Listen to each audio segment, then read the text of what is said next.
Hello, everybody who is joining us from GameStitch or just anywhere on YouTube or Twitch. This is Matt from the official GameStitch podcast, and we're taking a look at the Destiny First Look Alpha. So these alpha invites rather, went out right after E3 or during E3. So if you got one, I hope you're enjoying it. If you didn't get one, unfortunately, definitely watch this video. I'm going to go through some of the ins and outs of the menus and character differences and creation of a class and a character. If you've got a PS4, the public beta goes live on the 17th of July. So if you've pre-ordered the game through Bungie.net or GameStop or Amazon or somewhere like that, or if you just go to Bungie.net and register for the beta, you can expect beta access starting then. So let's jump in.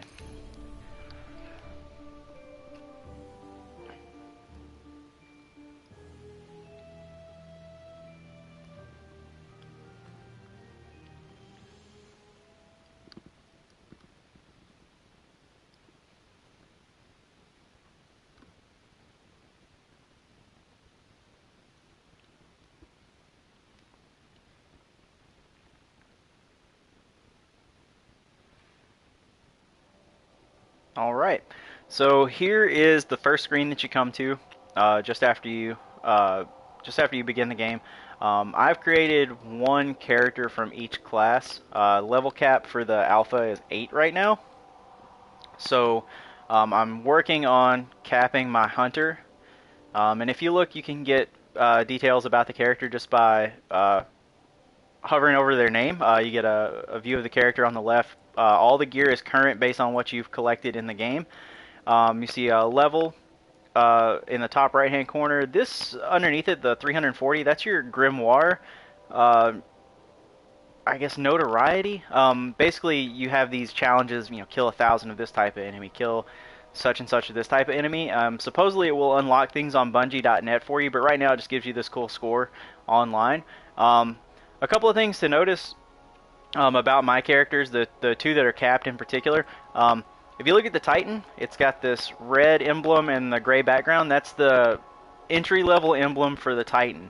I haven't bought another emblem for him yet, but if you look up at my Warlock, this is an emblem that I've actually bought. So when you buy a new emblem, which will be like the square on the left here, it actually changes your entire player banner. In multiplayer, it shows up this way in the character roster. We'll get into this stuff a little bit later, but it actually shows up this way. So it's a really cool way to quickly identify yourself to your friends, or if you have a clan, you can all buy the same emblem. I don't know if there will be an emblem creation, and right now there's only about 16 in the game, but you can set yourself apart or denote your faction or your group, or you and your buddies, or if it's all GameStitch, we'll all have one emblem. That way you're just easy to find in the rosters. The other thing that you can't do in the alpha, if you look at the clothing, all the clothing can be, all the colors can be changed. They have these shaders. They're just called shaders in the game. You can't purchase them in the alpha, but if you wanted to color coordinate your emblem and your player tag to your character, to your clan, so on and so forth, you can do that. For the purposes of this demo, I think I'm just gonna go, I don't know, we'll play around with each character. Let's start with the Warlock, just because I have more unlocked with him. There are 3 races, and if you saw there, I have 2 humans and 1 one is the alien race. Humans are humans, clearly, and then there's a robot race. Each of them have their own like wave, dance, point, and sit animations, and they each have a male and female and a pretty, I wouldn't say elaborate character creation, but enough that you're going to feel individualized when you get in the game. Unfortunately, I have 3 characters that I'm working on, or I'd go into the character creation a little in depth, but it's pretty simple, and you'll see how the menus work for that as we're going through other menus. You do have this little mouse cursor on screen. It works with the left stick, and if you hit the edge parameters of the screen, it actually does this little parallax effect, which is pretty cool. You can hover over your emblem, and you can see that grimoire score again. Like I said, at Bungie.net, it really doesn't do anything yet, but I assume that it's gonna do something for the main game later. Probably just a notoriety for, I don't know, for other players. Maybe there's some special armor you can get with it. Um, Options menu brings up your character. You can do this at any time, at any point in the game, loading screens included. There are 4 main options. It always puts you on the character first. If you look up to the top right, you have roster, character, inventory settings. You always start with your character. Right stick will rotate your character around so you can get a full look. And the way the inventory system works is really intuitive. There's not a lot of, you don't use your D-pad to click around. You just use this mouse. You can see your current defense and your current level. As you highlight things, it'll give you a tooltip explanation. So if you need to know what intelligence and discipline do, or intellect rather, you hover over the icon for each, and it tells you what effect you're getting for your character and how that benefits you. Changing weapons, you have primary, special, and heavy weapons, and you just hover over that weapon. If you want to change it, you just click on the next weapon. It visually changes on your character immediately. And you can also press triangle for details, and you can see all the upgrades that you have unlocked for them, how the weapon handles in-game, as well as how much attack damage it does. Any modifiers, you'll have fire, frost, and electricity, so that would be an emblem that shows up here or here, I can't remember, but it does definitely point that out to you, and you get a cool view of the weapon with this really cool field of vision effect that you have on just about everything in the game. You have this little, see how it blurs out on the front and back? It really does a good job of making the items and the characters in the game feel real, just in that camera effect. And it's something that's all over the game, and I really, really love it. I thought it might annoy me whenever I first saw it, but it's turned out to be something that really kind of keeps me in the game. Armor works the same way. If you hover it, you're going to see extra stuff. And one of the armors that does 0 things for you in the beta, and I'm hoping to unlock something later on, each class has a class armor, which is always down in the bottom right-hand corner. For Warlocks, it's that armband that you see right here. So if you change that particular class armor, you'll see that change on the character. And then if you go into a detailed mode, you actually get an up-close view of it that way. Gauntlets and leggings, helmets, they all change out the same way. And it's really cool to go in and check the details on that, because sometimes if you look here, you got a plus 10 to intellect. But if you look here, you'll see that there's an increase to rifle skills. And the upgrade happened. I haven't actually enabled the upgrade yet. But if you look for pulse rifles, I have a increased reload speed. I don't use pulse rifles, but if I did, there we go. Now my armor gives me a buff to that. So it's always cool to go into the details and double check your armor and just see what you have. Your weapons clearly all have the same thing. These just change the scope for now, but you get a couple upgrades that way that are worth looking at that you would otherwise miss. The game doesn't do a good job of telling you that those have occurred yet. So hopefully they improve that just a little bit. Your equipment is just the arrow that goes down to the next screen. You'll see your ghost, which is your little handheld companion that gets you back and forth to your ship and summons your speeder bike, which is this thing right here. Everybody gets one to start off with called the Sparrow, but this is one that I've bought. It has a higher durability rating, and it has this ability called Quick Break, which allows me to turn really quickly instead of driving off the side of the map, which is pretty nice. You also have a ship, as you saw on the loading screen. I've bought every ship in the game so far. They don't change anything about the game. They just show up differently on your loading screen, and if you go into PvP and you have a team of 4, everybody's ship shows up individualized. So this would be another thing that if everybody in the clan wanted to run in the same ship, or if you just want to have your character stand out a little bit more, this is the way to do it. Here are those emblems. If you watch up there where it's got my PSN handle, whenever I change the emblem, it'll change that background. So this is the starting Warlock background, and that's the one I've changed to. So just a pretty quick overview of the character screen. Here is the inventory screen. Works the exact same way. It's divided into the 4 categories of materials, mission, consumables, and bounties. These are mission specific, think MMO style things. If you're doing a fetch and gather type mission, just a fetch quest, you will be watching those pile up in this screen. These are materials that really have no use in the game. You'll collect things randomly. They'll show up here. You really just store them for this part of the alpha. Nothing has really been said about what they do. I got this for completing a bounty, and bounties are down here. You complete them either in the Vanguard, which is the free roam, the story, and uh, the I guess they're dungeons kind of. It's kind of like a raid. Vanguard you usually unlock that way. The red ones are Crucible bounties. Crucible is the PvP, and it's deathmatch multiplayer. Right now, there's only Capture the Flag, but there are about 12 other modes, and we'll take a look at that as we get into the menu. You can abandon them at any time, but if you look, they tell you how much Crucible reputation you get plus experience. There's a little progress bar that's also denoted in the tooltip that lets you know how far along you are.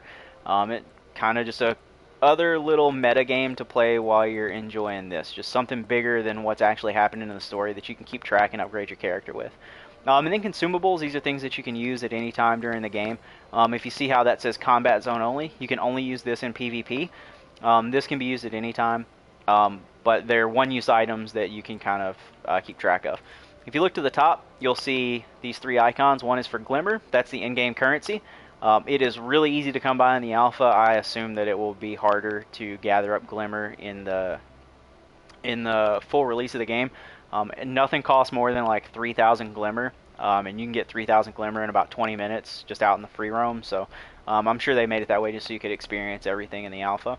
Vanguard marks are kind of go along with this, but if you go into the free roam, there are Vanguard missions. Kind of every little faction in the game has just a little quest that you can do. You can do them unlimited in the alpha. Every time you do one, you get a little bit of notoriety, and the more of these you complete, the more Vanguard marks you get as well. You can also trade in materials like spin metal for Vanguard marks as well as Crucible marks. Crucible marks are the exact same thing as Vanguard, except for you get them for PvP action. So the more Guardians you kill, the more, whatever it is that you're doing, the more that you win, the more Vanguard, or the more Crucible notoriety that you will gain. You can use both of these to buy gear, so PvP gear and Vanguard gear. You can use both of them, to my assumption, in both parts of the game. It doesn't show a distinction between the two. However, everything that they show in the menus is all level 20, and because the level cap is 8, you can't actually buy any of it, but we'll take a look at some of it when we get there. Let's see. If we back up, here we are. Oh, I'm sorry. Hang on. We missed part of that. Settings are here. You get a cool look at your ghost. There's that field of vision effect again. And everything else is pretty simple. There's nothing really crazy about the settings menu. There's a brightness control. Here's your run-of-the-mill controller options. The look sensitivity, I like they just did it on a scale of 1 to 10 instead of a slider bar. And inverted controls if you're a normal person and you don't play games with silly normal look controls. You can change your button layout, but there's no point to it. It controls exactly like Borderlands, so if you're familiar with that game, you'll know exactly what to do. If you're not, get used to it. It's a really easy control scheme, and this game seems to work best with it. There's a brightness setting, and when you first turn the game on, it asks you to adjust your brightness. It doesn't really affect anything. Your flashlight turns on in the same areas no matter what. So you can turn the brightness all the way down. It doesn't make your flashlight come on all the time or anything like that. So I'm not really sure why you wouldn't just brighten it so you can see everything in the first place. But, it's there. And then the final thing is roster.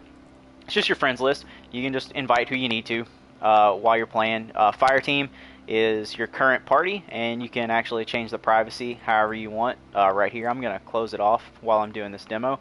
And you can actually invite from here also. Anybody that actually has the game or is playing, their emblem will just show up here, and so you know they're in the game. There's Elliot from, he's a listener to the podcast, and we played Last of Us with him several times, and he writes in quite often. So, and Hoffenshow also. Hoffenshow does not have the beta, so I haven't seen him, or the alpha rather, I haven't seen him pop up, but I know Elliot's playing a Titan right now. He's around level 5 or 6. So, shout out to Elliot. And back to the loading screen, here's that spaceship that I was showing you about.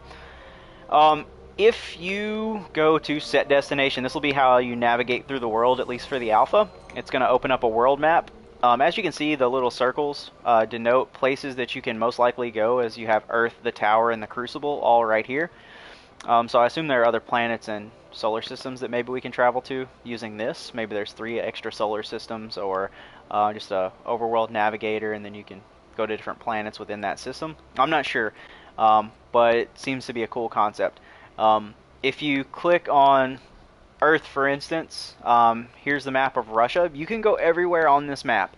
Um, you have these 3 starting points, but you can explore everywhere on this map. Devil's Lair is the one raid dungeon that they do give you. And if you notice on the tooltip, PlayStation Plus is required for raids, but it's only required for raids. So if you're not a PlayStation Plus subscriber, you can still play Destiny online with your friends all day long. You just can't do the raids.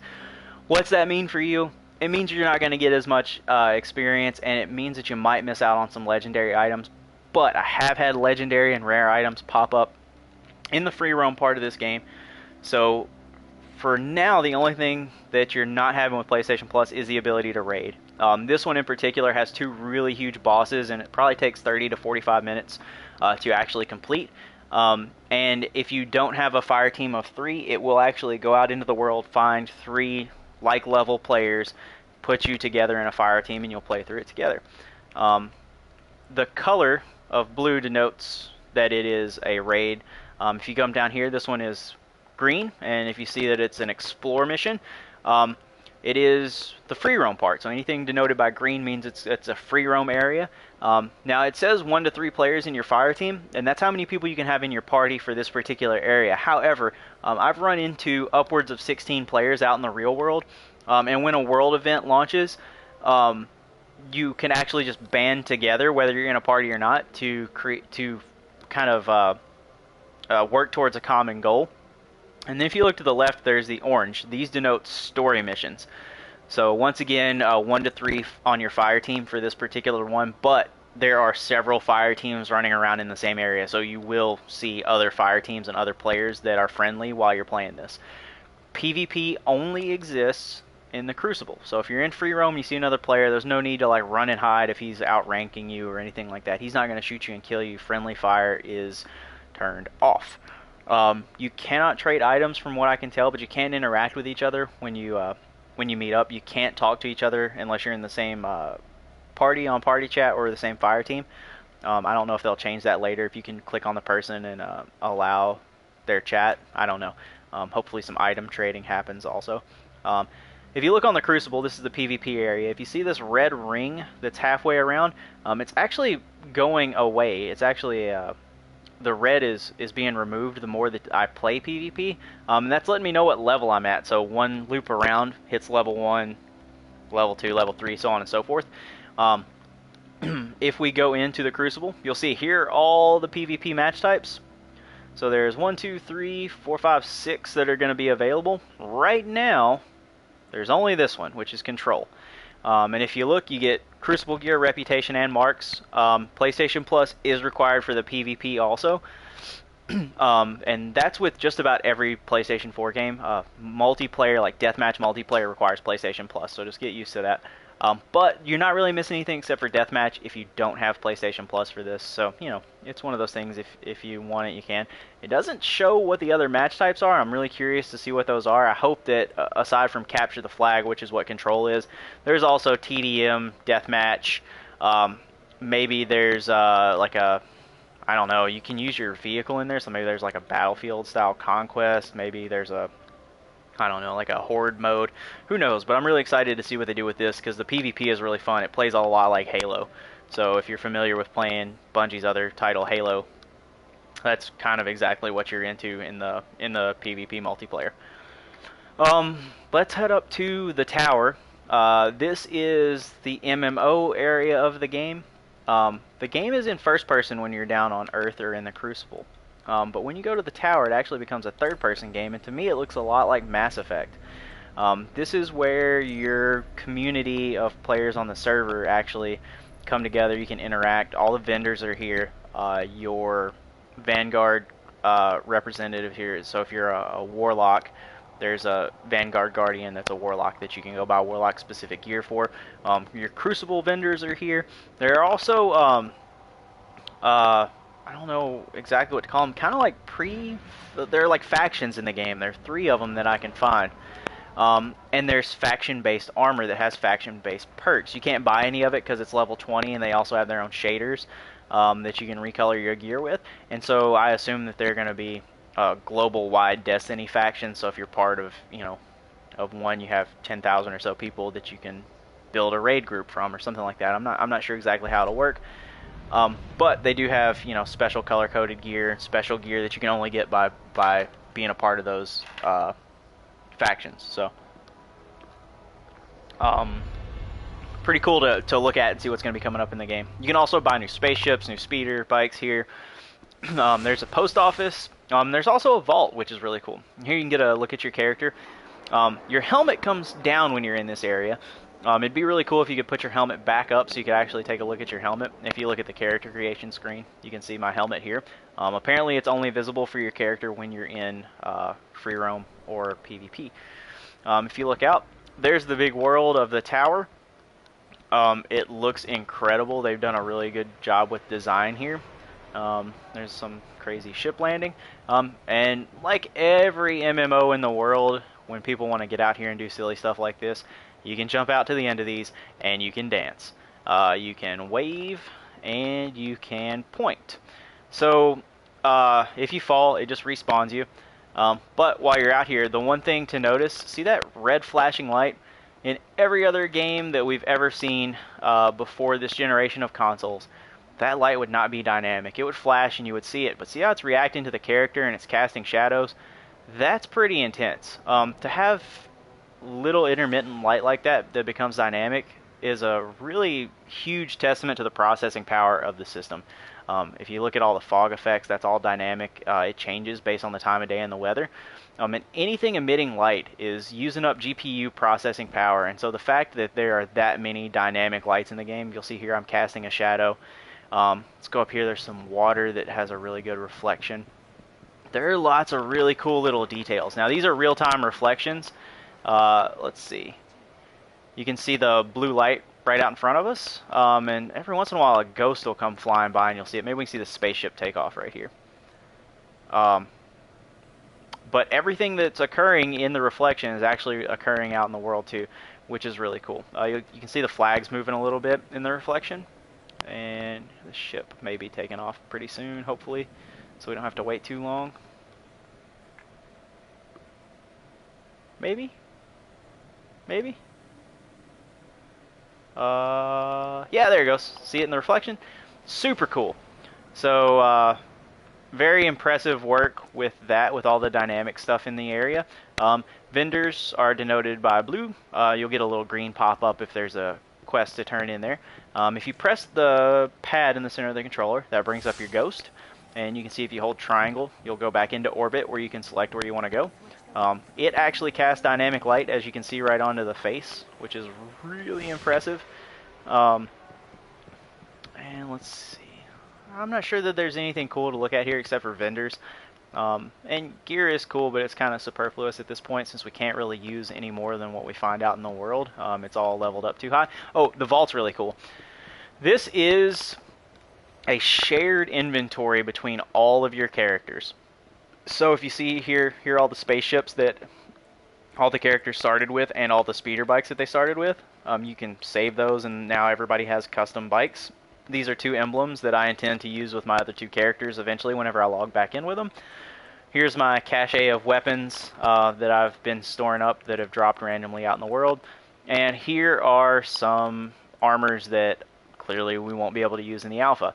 Now if you look here, this one's a rare type. I had a random drop while I was playing as my Titan last night.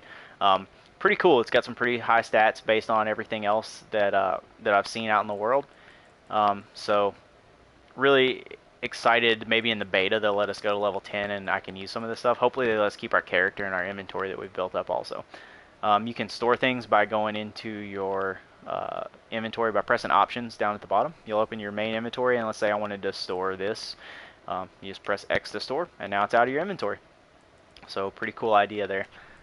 Sharing across all the characters and not having to worry about collecting extra gear. So if you run 3 warlocks, you can pretty much just do hand-me-down style gears to keep everybody twinked up. And let's go back up into orbit, and you'll see that same spaceship loading screen again.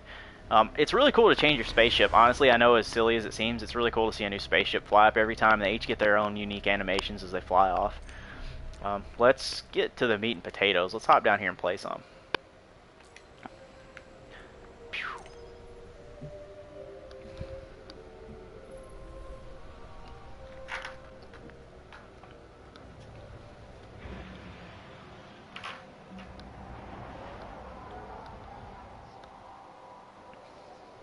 The load times on this alpha are really, really, really long. I don't know if that's server communication, if it's just because it's in alpha and that it just loads up the areas really slow, or if they're really that big. It was a 7 gigabyte install. I don't know how much of that information is coming off the hard drive to play to keep load times down, or how much of it's actually being generated by pinging the server and transferring packets back and forth. But the load times can take up a lot of your time playing this alpha, especially if you're traveling back and forth between Crucible and story mode and, you know, free roam and all that stuff. So, well, let's see what kind of trouble we can get into. That is the Dink as the ghost. So if you pull him up, he talks to you intermittently. You use him to see where quests are. If you see the meter marks out there, that tells you where little side missions are. If you look over here to this one, you see that green flashing light at the 12 o'clock? That's a side mission. You can just go grab it and get a little experience just by completing whatever objective that has for you. There's another player there, so if you look, when I look at him, see he gets that little R3 pop up. If I press R3, maybe, I can then press options. Oh crap. Press R3 and then I can press options to interact, so I can invite him, inspect him, report him, whatever I need to do. Some enemies, and you'll notice you get the hit marker pop up just like Borderlands. It is so much like Borderlands while you're playing that it almost might as well be Borderlands with Halo skins. It's very reminiscent of that. Now jumping is just like Halo. You go for a mile up in the air, you have bubble shields and stuff like that. Let's dance. You have bubble shields and stuff like that as you're playing, so health is regenerative. And you also have a double jump, which is new. That's not something that Bungie's ever done before, but it's really nice. You can really explore. It's kind of like Titanfall in that respect. You don't have wall run or the, you know, crazy parkour or anything like that, but it does give you an extra exploration method. And you can scale pretty much all of this. I've been to the top of those towers. No, not those towers. Those towers? I don't know. There's some towers, maybe it's those. You can get right up on top of and you can see the whole world from. I'd like to get up there, but I don't know if you can. Another thing you can do from here is if you see summon vehicle, your speeder bike pops up, and now you're playing kind of like Star Wars. You know, if you crash into something, you explode. But it's a really cool way to fast travel around the world, and the world is huge, huge, huge. Pretty much anything you can see, you can go to. So, really nice how much exploration there is. And as you see, as you're traveling around, you're going to see bad guys everywhere. You can stop and engage, or you can fly right past. It's kind of up to you. If you spend a lot of time engaged with enemies kind of hanging out like this, not only does the XP help you level your weapons and your character, but you'll have world events pop up. And the more people are on the server, the more likely it seems that there is a world event. But you can get these community gold star ratings by being kind of the superstar of the world event. And you'll see a dropship come flying over and drop whatever the objective is. I've had one where you have to defeat kind of like a super boss, and one where you have to defend a satellite that drops. You have to collect the information out of it and basically send that back up to the tower. So that's pretty cool. I guess for the rest of this, we'll just kind of play around. I'm really OP'd at level 8, so nobody really poses much of a threat. But it'll give you a good idea of kind of how mobs work and stuff like that.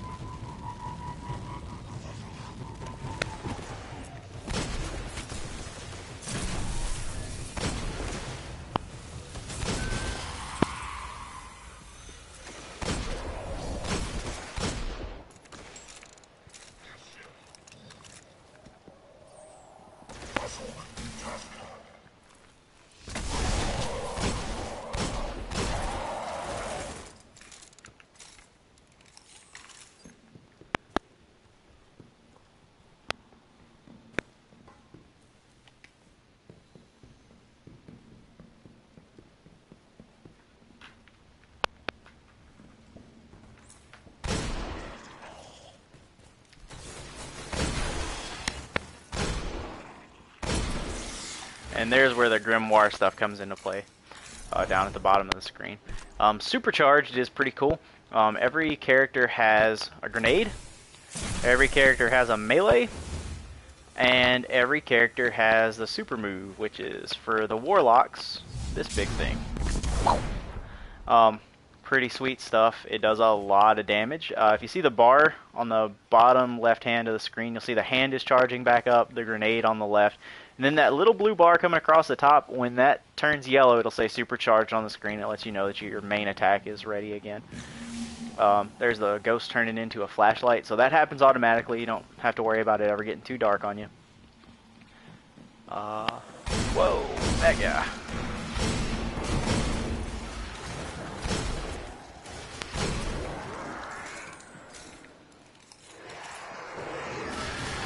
If you guys are watching through YouTube or Twitch, you can jump on and play this with me. I am the only one of the GameStitch crew that managed to get the alpha, but I will be playing it all the way up until they turn it off, until the beta starts. You can join me on PlayStation Network. My handle is GoGreyhound. You can see it in the top right-hand corner there. Just send me a message and give me your first and last name and let me know if you're coming from the website or not. And then I'll send you a friend request back, and we can party up and actually play through. If you want to run new characters or something like that, I'll start a new character up with you, and we'll kind of play it from scratch, which could be really fun, just to get some fan interaction going on. If you have any questions about what you're seeing here, you can write into the podcast. That's podcast@gamestitch.com. You can write me individually at GameStitch. It's matt@gamestitch.com. Leave us some comments down in YouTube. Since this is going to be our first real YouTube video with any gameplay, let us know what you think. Let us know what games you want to see. I'm probably going to be doing the Battlefield Hardline after this. Let me know if you think that Destiny's something that you're going to get. If this is one of those games that sells you on getting a PS4 or an Xbox One, or if this is one of those games that, you know, you've been waiting on for the day since the day you heard it was coming out. Whatever it is that that you're thinking, let us know. We love fan feedback and fan interaction. I really hope you enjoyed it. I know I suck at playing first-person shooters, but I hope this has given you a really cool idea of what Destiny's going to be about, and get you really excited for what Bungie's doing with their new title. And I'll probably shut up for the rest of this podcast and just play it all the way out so that you guys can just enjoy the gameplay. Thanks for watching. And don't forget, the official GameStitch podcast gets uploaded every Wednesday at GameStitch.com. We're on iTunes. We're on Stitcher. Help us out by going to audibletrial.com/GameStitch. Sign up for that free audiobook. That helps us out. Put some money in the old GameStitch bank account and get you a free audiobook. It's a 30-day trial. You can cancel the service if you decide you don't want to keep it. You still get to keep that book. So it's nothing but benefit to you and us. And it's a great help. Really cool service from Amazon also. And our main sponsor is Amazon.com. If you go to GameStitch.com, there is a sidebar link to Amazon. If you buy anything using that sidebar link, you're helping us out. We get a little bit of a percentage of whatever you spend goes right into our pocket. Doesn't increase your price at all. They just give us some revenue based on the fact that you're spending money and referencing our business back to them. So that's really cool. Maybe there will be a part 2 if I can get some multiplayer going on with somebody. And it'll also be posted up to GameStitch.com. So make sure you like and subscribe. Make sure you follow us on Twitch. Make sure you subscribe YouTube. Make sure you're following us on Twitter, Facebook, and all the other social media sites that we have going. And thanks again for watching.